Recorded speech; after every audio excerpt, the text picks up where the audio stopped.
So welcome everyone to this free seminar conducted by GUET classes. I would be taking up this seminar. I am Dr. Jeev Jatan Sharma. Now this is the semi-major topic of this seminar. How to clear these examinations, GATE, JAM, GSI and so on. And I hope you have already taken up a lot of free seminars and classes related to this topic, that how you proceed and go on and clear such examinations. But what I want to talk about today is something different, and this is the main topic of this seminar, that how do you go on from being a qualified student in these examinations to getting a decent rank. For example, in GATE and JAM, even in NET JRF, a lot of people qualify those examinations, but you don't get a decent rank. So if you don't get a decent rank, you won't land up any job or any college of your choice. Why? Because the cutoffs are so high. So it is not just that you have to qualify these examinations, you have to get a decent rank out of it. So what I want to share with you today is a 3-step process. How do you achieve this? If you follow these 3 steps, 1, 2 and 3, I guarantee you that you would have a very high probability to land up a decent rank in these examinations. So without wasting any time, let us begin with the steps. Now the step 1. What is the step 1?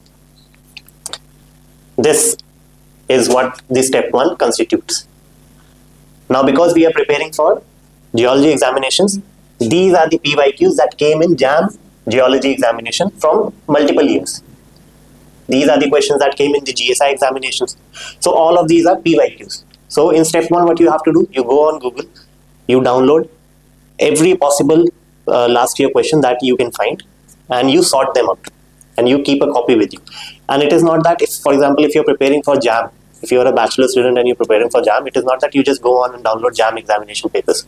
If possible, you have to download every examination that you can think of. If you are able to have a data set for GATE examinations and GSI examinations as well, it will obviously help you in your JAM preparations also.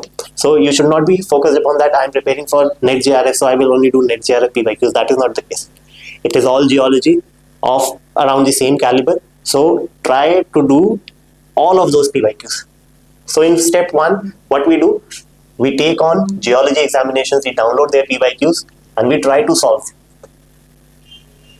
For example, these are the PYQs that we have posted. You can see that we have posted questions from JAM examination, GSI examinations, GATE examinations, and so on. So if possible, go through every examination that you can think of, mining inspector, state PCS, anything that you can think of. Again, these questions posted in a Telegram group by us. So after step 1, what is the step 2? Now step 2 is a little bit trickier than step 1. Why? Because in step 1 we were considering the examinations that were targeted for bachelor's or master's students from geology background only. That was the case. But in step 2 we move a notch further. We take the entirety of examinations that are conducted in India. For example, if you take a look here, If you take a look here, these are the questions that came in the UPSC preliminary examinations 2023. And if you have a look, it is a question related to the Earth's atmosphere. Very much relevant to people who are preparing for NET JRF, also for GATE and GSI examinations. If you look at these questions, again from UPSC prelims, what is the composition of ilmenite and rutile? How is the sea level changing? What is it producing? Where is the cobalt found in the world? Very important from the economic geology perspective.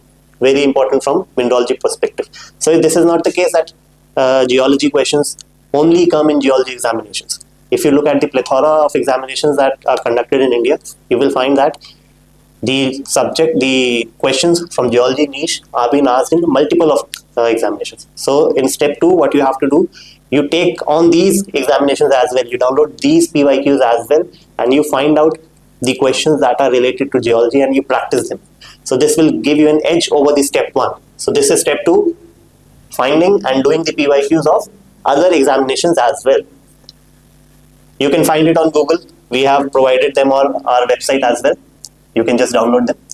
Now let us move on to step 3. Now step 3 is even trickier than step 2. Why is it trickier? Let us have an example.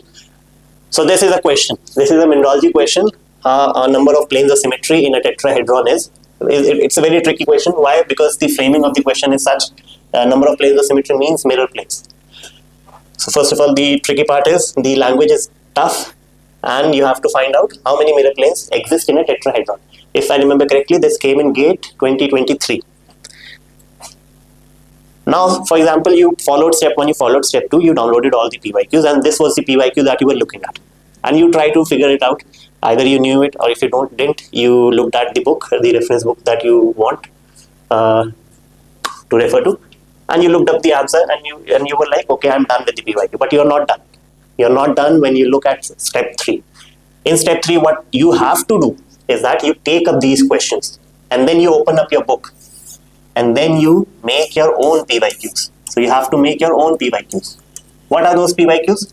For example, the question is number of mirror planes in a tetrahedron. You have to know number of fourfold axes in a tetrahedron. You have to check that do you know how many dyads exist in a tetrahedron, and not just a tetrahedron. If you're talking about mirrors, do you know how many mirrors are in a diploid? How many mirrors in a hexagonal prism? You have to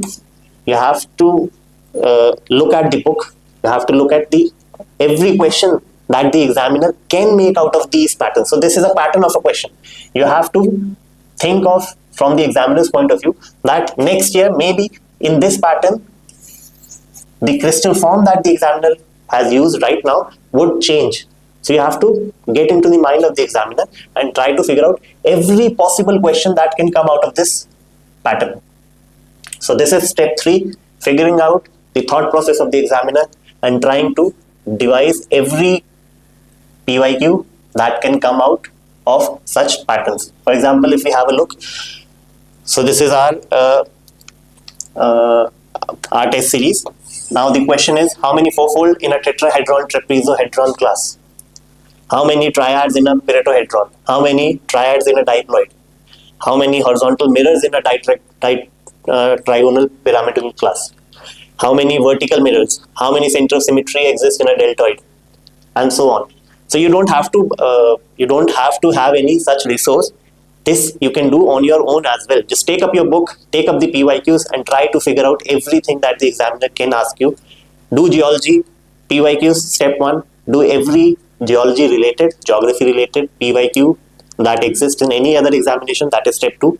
Try to figure out what are the different types of questions that the examiner can pose to me next year based on these PYQs using your reference books. That is step 3. And you would be done with all the steps, and it would help you to get a decent rank in any examination that you are trying to work for. And for more information, you can follow us on our website and the social media platforms. Thank you.